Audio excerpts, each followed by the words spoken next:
Welcome to episode 30 of Insights for Business Owners. And this month we have Kris Kelso, who is an acclaimed keynote speaker and an expert on how to overcome imposter syndrome. In fact, he wrote a book called Overcoming the Imposter Syndrome. He's a two-time entrepreneur. He's also a professional certified coach. So we have the expert on imposter syndrome here, and we're really excited to have you here, Kris. Thanks, Dave. I'm glad to be here. Awesome. Why don't we start at the beginning, which is, what is imposter syndrome? Imposter syndrome it's a psychological term that was coined in the 1970s, actually. So this is not a new thing, though it's being talked about and is sort of more widely recognized in the last few years. And the term refers to the tendency of many people, it turns out, to overvalue other people's accomplishments and to undervalue or even doubt the reality of their own success.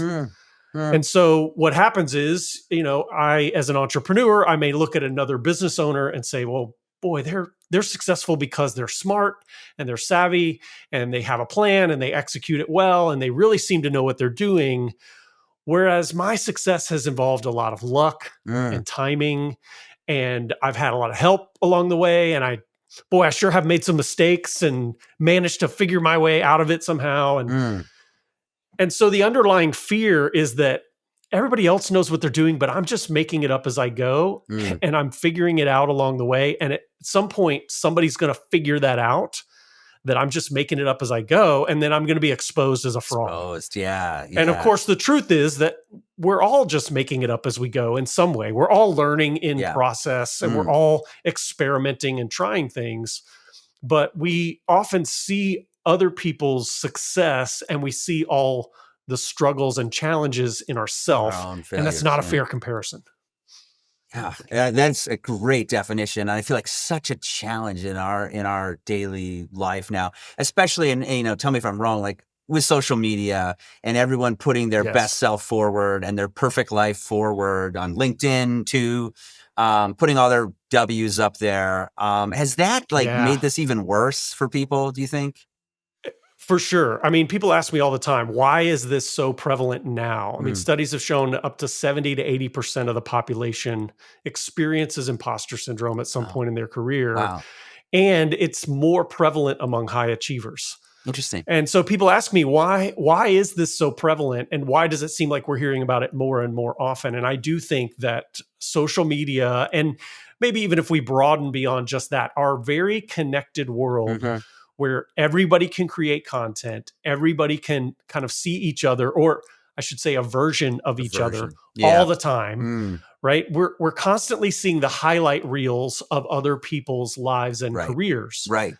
Because nobody shows their entire life on social media. They show the pieces that they want to show. They show, and even people who are vulnerable and willing to show some of the challenges and struggles, they're often making choices about which ones of those to show. And so you never really see the full reality.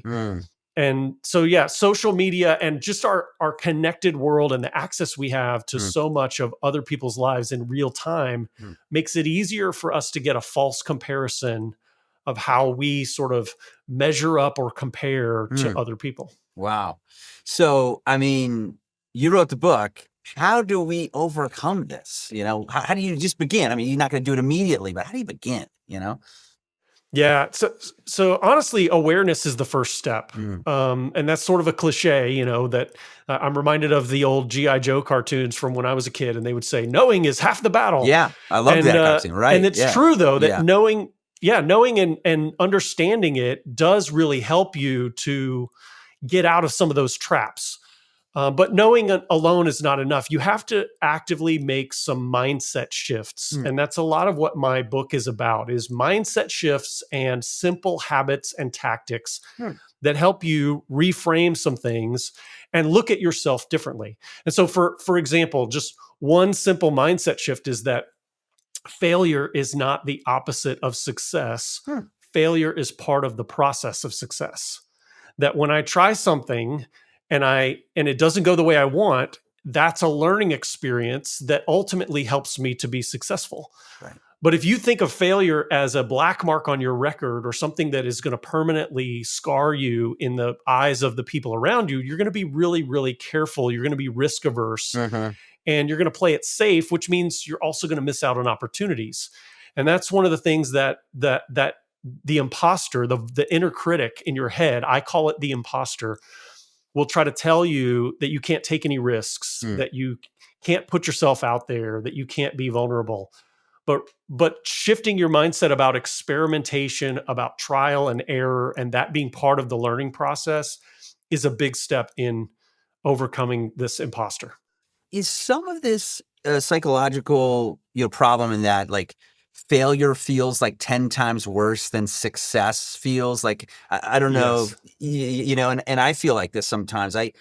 I hold on to a failure and I just carry it around, and sometimes I've had a great success, and that's like, all right, let's move on." Is that part of the psychological problem? I don't know. It's just kinda interesting to me. Yeah.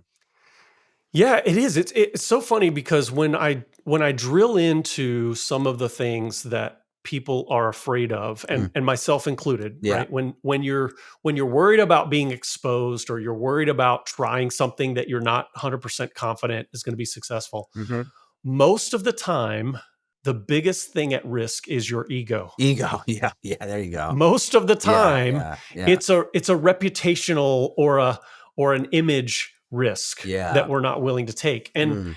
And so I've come to really believe and to encourage my clients and other entrepreneurs and people that I talk to that the value of the learning that comes from experimentation and trial and error is much more important and valuable than the risk to your ego. Like if you Yeah. put ego over education, if you put ego over experience, Mm. then you're going to hold yourself back. And that's ultimately what imposter syndrome does to people. It forces them to put their image above the opportunities that are in front of them to learn and grow and stretch. Wow. But when you can set that aside, you get outside your comfort zone, you try something new, and yeah, you might make some mistakes and you might feel like you weren't successful in the moment, but you learn something, you grow, you stretch, and ultimately, when you get outside your comfort zone, you expand your comfort zone.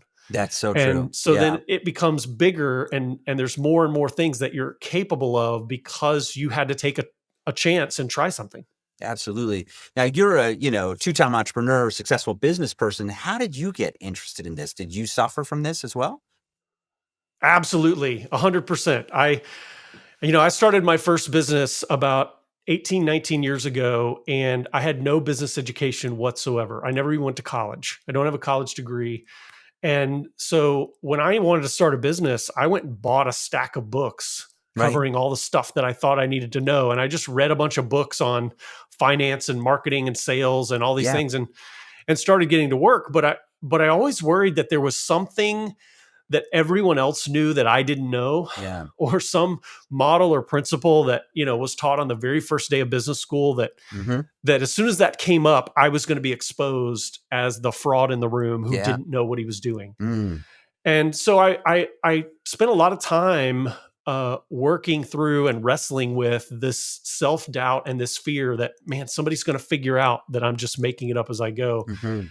And when I first learned about imposter syndrome myself, it was like a huge weight lifted off my shoulder just to realize that A, it's a real thing and I'm not the only one. So many people who struggle with imposter syndrome feel like they're the only one. That's Yeah. part of the fear and part of the worry. Wow. And that keeps us quiet. It keeps us from talking about it openly, but talking about it is helpful. And so Yeah. once I realized that there were other people wrestling with this and I could talk about it and it was okay, and that psychologists had sort of put a label on this thing because it's a very common phenomenon, it happens to a lot of us. Then I realized, well, if it happens to lots of people, there must be ways to overcome it. and Mhm. and maybe I'm not the one that is the odd man out, or the one that doesn't fit. Maybe I'm actually part of the group that are Right. wrestling through this together. And so that's a lot of what I do today, is help people realize that you're you're experiencing a similar struggle to many of the people around you. It's just not talked about openly. And so if we can open up about it, if we can talk about it, then we can start to build some common ground and we can actually help each other through it. Nice. And I saw on your website though, you say, "Don't fake it till you make it." That seems like a standard catchphrase to help people Yes. when they feel like they don't know something. Why shouldn't we fake it till we make it? Yeah, I've come to believe that's terrible advice to fake it till you make it. There's a couple of things that happen when you fake it. One is that when you're faking it, you're acting like you don't need any help. And if you act like you don't need help, you miss out on opportunities to get help. Hmm. The second thing is if you're wrestling with imposter syndrome, if you're worried that you might be a fraud, then telling yourself to fake it, like actively calling yourself a fake, is You're not going to reinforcing help it. your Yeah. confidence. It's going to Yeah. erode your confidence because the Hmm. more you do it, the more you're going to be convinced, okay, I really am a fake and I really am at risk here. And so there's several reasons that fake it till you make it really hurts you. I believe it hurts you in the long run. Hmm. And so the alternative is something that I call humble confidence, Oh. which is where you are comfortable saying there are things I know and things I don't know. Hmm. And there are things I'm good at and things I'm still learning.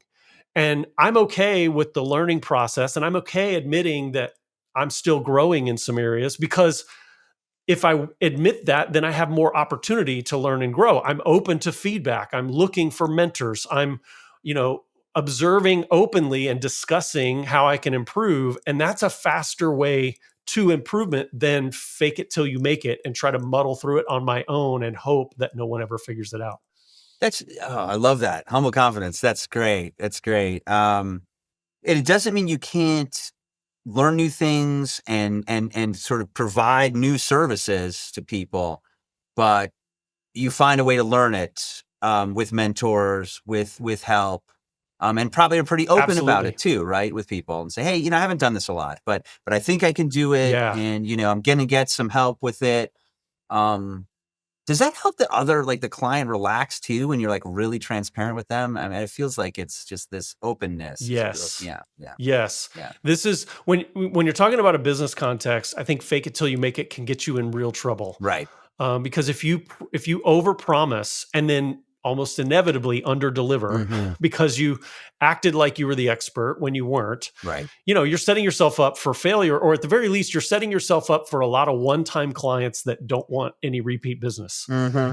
But when you're open with a client, in certain industries, this is really really important because the business changes so fast Right. that you can tell the client, I'm not here because I'm the expert. I'm here because I'm good at learning.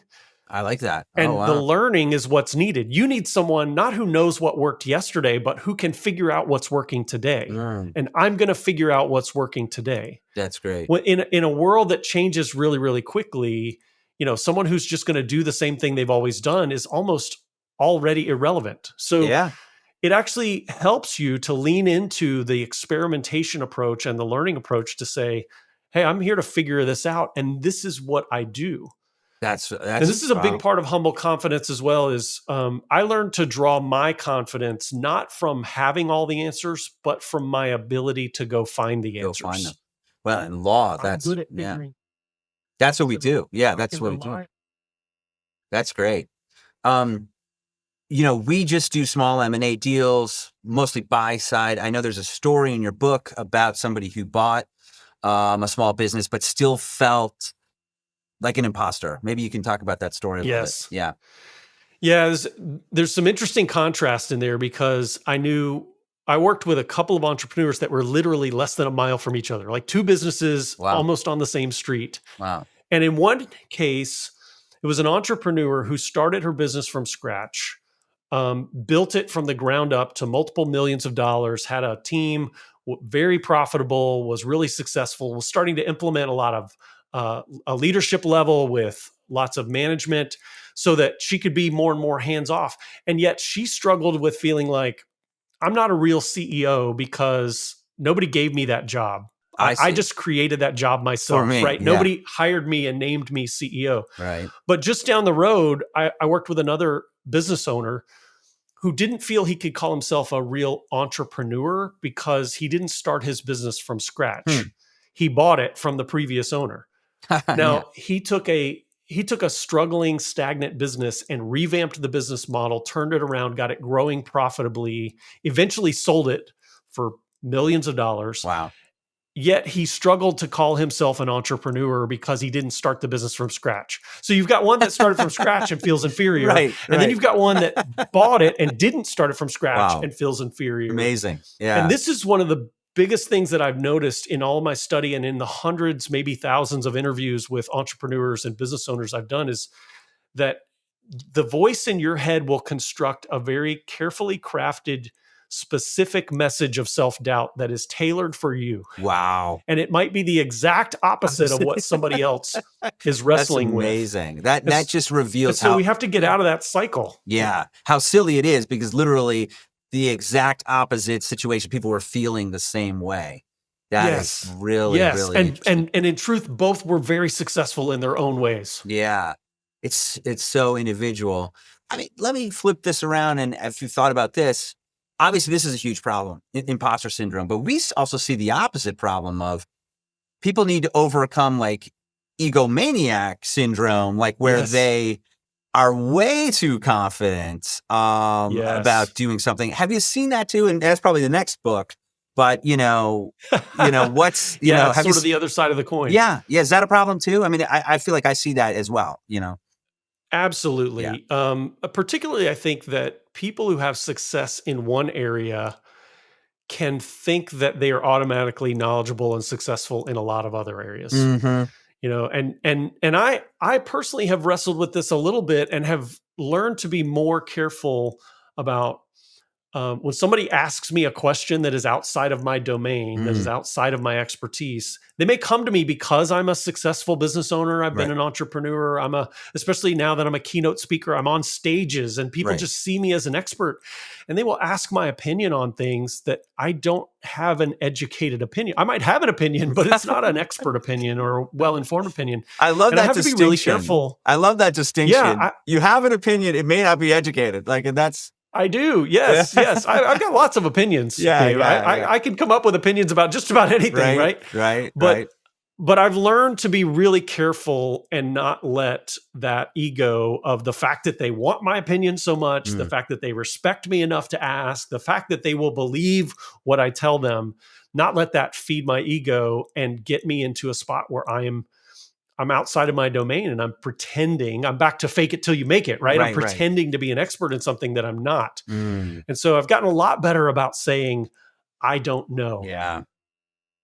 I don't know doesn't have to be the end of the sentence. No. Because, and this is coming back to that humble confidence topic, is that when you're humbly confident, you can say, I'm not the expert here, but here's a theory.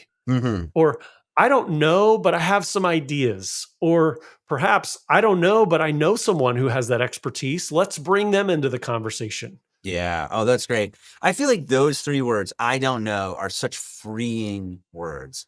Yes. And as an attorney, people expect you to know everything, which is kind of crazy. Yes. You're like, how would I be able to know all of this? And I don't, maybe it was 10 years ago or something. I started to just feel comfortable saying, I actually don't know. To be honest, I can find you someone who does. I can, go find it myself. But it's been so freeing. It's like, and people actually kind of respect you more, when you say, I don't do that. This is what I do really well. And this is kind of focused on this. I just don't know. And I thought I had to impress everybody by saying, I know everything.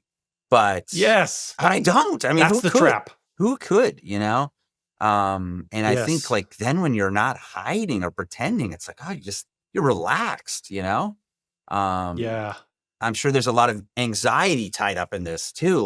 The moment you start sounding like an expert, you paint yourself in a corner. And then you're forced to come up with a smart answer when you don't have it, or you may not have it.